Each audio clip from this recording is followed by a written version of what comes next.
सर्वांना नमस्कार. युडाईस प्लसमध्ये विद्यार्थी प्रमोशन करण्यासाठी तुम्ही युडाईस प्लस या वेबसाईटवर गेल्यानंतर स्टुडंट पोर्टल जे वर दिसत आहे स्टुडंट मॉड्यूल त्यामध्ये लॉग इन करायचं आहे.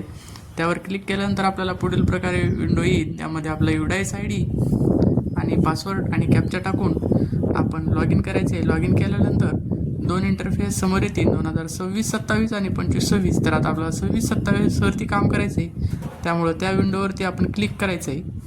पुढे बघा, सर्व वर्गातील विद्यार्थी आता आपल्याला 0-0 दाखवत आहेत. ते विद्यार्थी आपल्याला प्रमोट करायचे आहेत मागच्या वर्षीचे. तर त्यासाठी आपल्याला प्रोग्रेशन ॲक्टिव्हिटीमध्ये जायचे आहे. ते स्टुडंट मुवमेंट अँड प्रोग्रेशनमध्ये दिसेल प्रोग्रेशन ॲक्टिव्हिटी, त्यावर तुम्हाला क्लिक करायचे आहे. त्यावर क्लिक केल्यानंतर पुढचा इंटरफेस तुम्हाला अशा पद्धतीने दिसेल.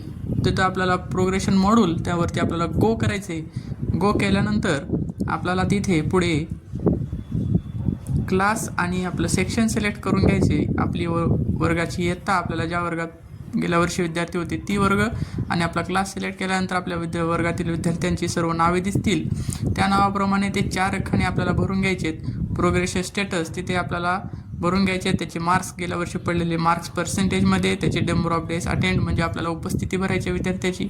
तर तिथे प्रोमोटेड बाय एक्झामिनेशन करायचे. पहा, जर विद्यार्थी आपल्याला पुढच्या वर्गात परीक्षा देऊन उत्तीर्ण झाला असेल तर प्रोमोटेड बाय एक्झामिनेशन केल्यानंतर शेवटी जो रकाना येतो लेफ्ट स्कूल विथ TC, हे फक्त जे विद्यार्थ्याची आपल्या वर्गातून TC गेलेली आहे त्यांच्यासाठी करायचं. जर आपल्या शाळेतील विद्यार्थी पुढच्या वर्गात पाठवायचा असेल तर स्टडिंग इन सेम स्कूल करायचं आणि अपडेट या बटनावर क्लिक केल्यानंतर आपला विद्यार्थी प्रमोट झालेला आहे. अशाच पद्धतीने सर्व लिस्टमधील आपल्या वर्गातील सर्व विद्यार्थी आपण पुढच्या वर्गात प्रमोट करू शकता. धन्यवाद.